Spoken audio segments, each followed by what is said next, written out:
The canals were very interesting while in Amsterdam because it was part of their main transportation at one time. And to think that people traveled down canals on boats to get from one place to another was just fabulous. Yes, in the Smithsonian Institute we saw the plane in which Charles Lindbergh flew over to Europe. I think he was sort of an adventurer and he liked the daring of the flying. In a sense, you're not only touring England, but you're also meeting people of other countries and learning the things that they do in their countries. It makes it real interesting, you know, you can exchange views. We all crowded around the spacesuit. We all thought it was on a dummy. And then one of the girls was asked if she'd like to touch the glove of this dummy. And of course it came to life, and we were all rather surprised at this. It was all rather amusing. Well, you talk about building relationships with other countries. I found that with my German friend who stayed with me for 5 days with my host family, I would say he is my best friend that I've made on this trip together. And I've invited him to my house if he is in the Chicago area, and he in turn has invited me to his house if I should ever return to Germany again.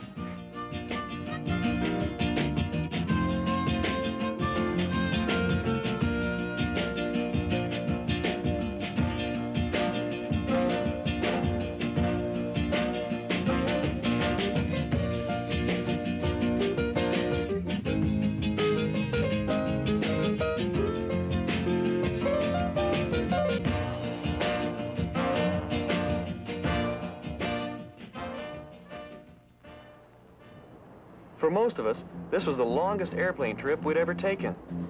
You know, when they named it International Air Cadet Exchange, they weren't kidding. Cadets came from all over the world, crisscrossing oceans and continents, not just for pleasure, but on a mission of goodwill. Participating nations are naturally pretty choosy about who represents them overseas. For example, only top Civil Air Patrol cadets are selected based on their character, academic achievements, leadership ability, and good citizenship. But what brought us all together in the first place was our common interest in aerospace. Some of us in our Civil Air Patrol program had already had some training in aeronautics and space science. But this tour, well, I don't know, it kind of brought it all together. Air Force jets, prop jobs, a missile launch pad at Vandenberg. Some got to go inside a space capsule. Well, I missed out on that one. You know, when you talk about aviation, there's a little more to it than just flying airplanes. Haven't you ever wondered how they keep them from running into each other over the big city airports? Well, we saw how that's done too. At an air traffic control center. Really interesting. A few lucky cadets got to visit the Air Force Academy at Colorado Springs. What a place. Red carpet treatment all the way. And to top it off, a cook-on in the woods near the academy. But sooner or later, it all gets back to this people-to-people thing again. Just natural, I guess. I think International Air Cadet Exchange, the value to me has been the opportunity to see a foreign country, to see people, to get to meet them, to know them, to actually see what other people do and see how similar people are all over the world. Having gotten to meet British, Canadians, Swedish, Germans, plus the Dutch people, we've gotten a chance to know more people around the world. This to me has been just an opportunity which I'll treasure for my whole life. The International Air Cadet Exchange's purpose is to create friendship between different countries. And in our tour, I believe that we've really mastered exactly what it was set up for. Because as this family, we just spoke together and acted politely to each other, and just as one of the best things you can think of that a family should be. Well, we have everything prepared. We have our transportation, it's always there, and wherever we go, we'll have our meals all prepared and everything. And it's really fantastic, and everything's just coming out great. One of the greatest things which I know my lads are getting out of this visit to your country is the ability to converse with the average American, listen to their points of view, discuss their problems, and more than anything else, I think this tour has achieved the aim of understanding between two different nations. I can envisage a difficulty with parties from the Malaysian, Singapore, and Chinese groups who would have a language difficulty. But nevertheless, as far as my lads are concerned, the number one thing which has come out of our visit is getting to know the American person in their own home. And they have said to me on many occasions, "Sir, these people are exactly the same as us. There's only one difference. They've got an accent." Oh yeah, the language problems. It can be quite a problem for just a Puerto Rican who finds himself in Germany for 3 weeks. When I travel through the country and everything, here in Germany, I think of my parents and how I'd like to see them see what I've seen. And usually it's the other way around. They want you to see what they've seen. But Europe's one thing I'd really like them to see. It's really fabulous. I still can't believe I'm here. I look up at the sky and I say, it's the same sky that you see in the United States, but it's a long way away. Well, I think one thing which I hoped I showed in the way I acted, the way I behaved, the way my outward appearance to people in the Netherlands was to show them what not really a typical American is, but what a typical American who really wants to learn about them is. I changed a few ideas I know of because they would ask me questions about life in the United States, and I gave them the honest answers, as honest as I could from my own experience. It made me think a lot about what America meant to me, because I had to tell them what America was. And it was very interesting to note their reactions.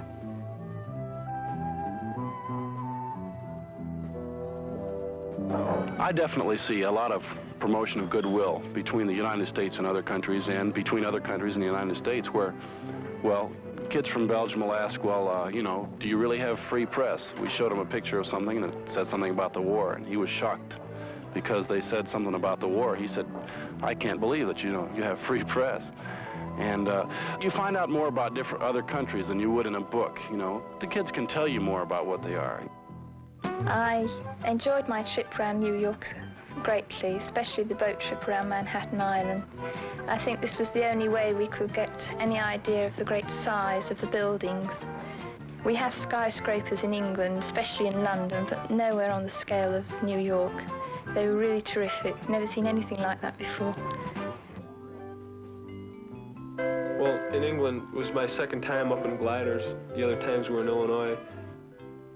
It's just one you really can't describe until you feel it, and then you still have difficulty describing it. But it's a feeling that you won't get doing anything else. It's a thing of where you and Mother Nature come together and face each other face to face. I think the most inspiring part of RAF Spittlegate was standing there behind the glider as it was being towed up, and just watching the glider glide into the clouds, and watching that thing just climb like no other bird or any other glider you've ever seen climb before. When I first walked into the Smithsonian Institute, I first saw the plane the Wright brothers flew in 1903. What startled me most was that the Wright brothers plane, it was almost like a mosquito. It's so, you know, open, and behind stood the Spirit of St. Louis, and it was covered with metal. And all at once I saw the difference was really, you know, astounding. But what was more astounding was behind that, the lunar module. Oh, the difference there, you could not measure, and not only in know-how and technological advancement, but also in the mentality of man to reach so much further beyond almost imagination. I was a bit skeptical when I realized I'd be coming to the United States for my International Air Cadet Exchange this year, but this trip has really extended my knowledge quite a lot. I don't think there was any problem between all the cadets in getting together, mainly because we're all teenagers or around that area. And I think all teenagers all over the world have just about the same ideas, especially in organizations as our own. The teenagers just, you know, sort of just blend in together with each other. Everyone is interested in everyone else as human beings go, I feel. And it is up to the cadet, I believe, to use his tactfulness in explaining his country's way of life and the way his people are. If you don't tell it to them right, they're going to get a warped view of an American.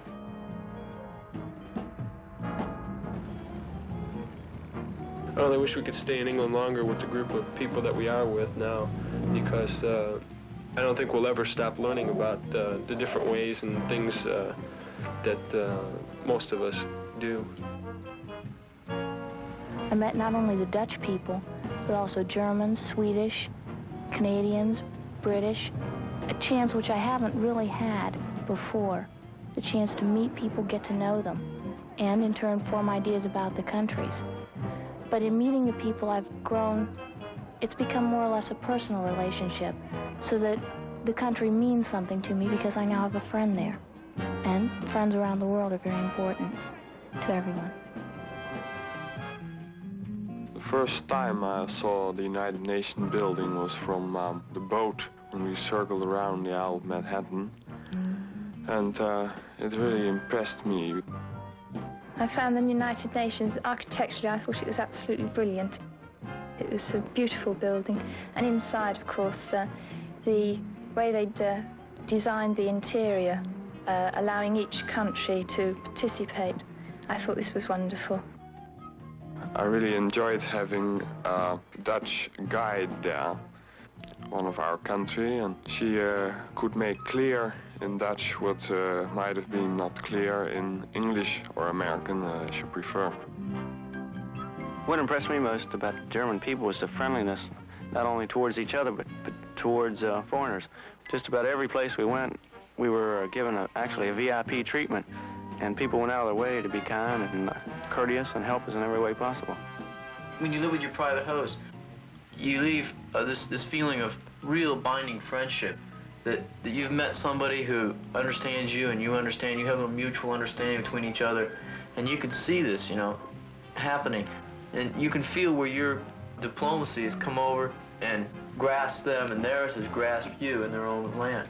And when you leave, you kind of hate to leave them, you know, because you've just met these people, you've got new friends, you know, and they're really nice, and you really they like you. You can feel it. As the United States is such a large country, you can even find contrasts in different states. And this I noticed particularly between New York and Florida, where New York is closely packed and rather hectic. Florida is open and more relaxed. And naturally enough, I prefer the Florida atmosphere. While in Florida, we visited Cape Kennedy, where they launched the moon rockets. Watching the Apollo launch was quite something. On the countdown, we were all anticipating the launch, not knowing exactly what to expect. Then there was a bright orange flame. Being 3 miles away, we could feel the blast. And then, a couple of seconds later, we heard this great roar.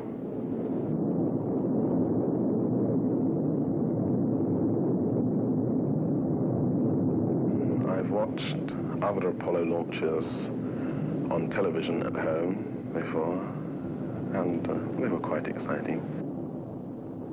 America has the resources to be able to do this, and I think it's a good idea in a way that she should use these resources to try and find out as much as possible about the world we live in.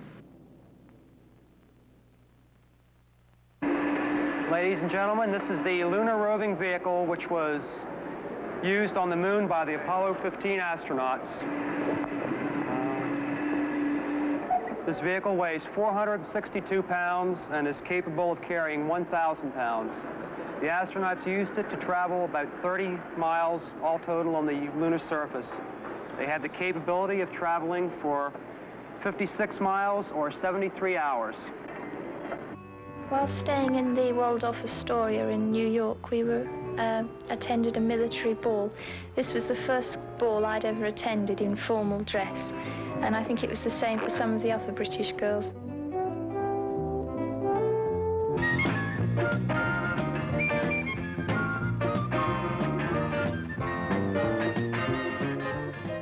By the end of the evening, we'd all had a very, very nice time, very jolly time.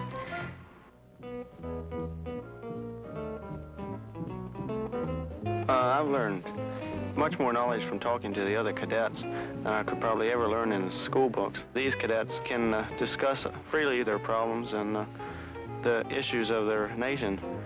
When discussing with these cadets, it's really unique to find out that their country has about the same problems as their country, and the youth feel about the same way about national problems and international problems as the U.S. cadets do.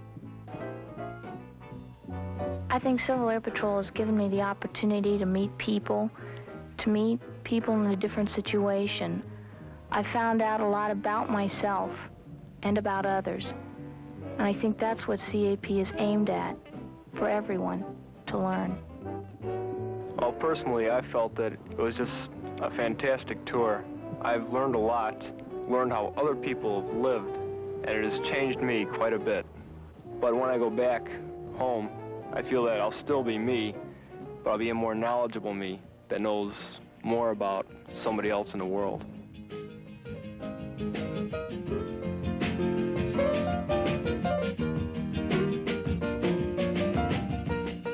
I think the biggest quality that was established during our little crusade through the country is friendship.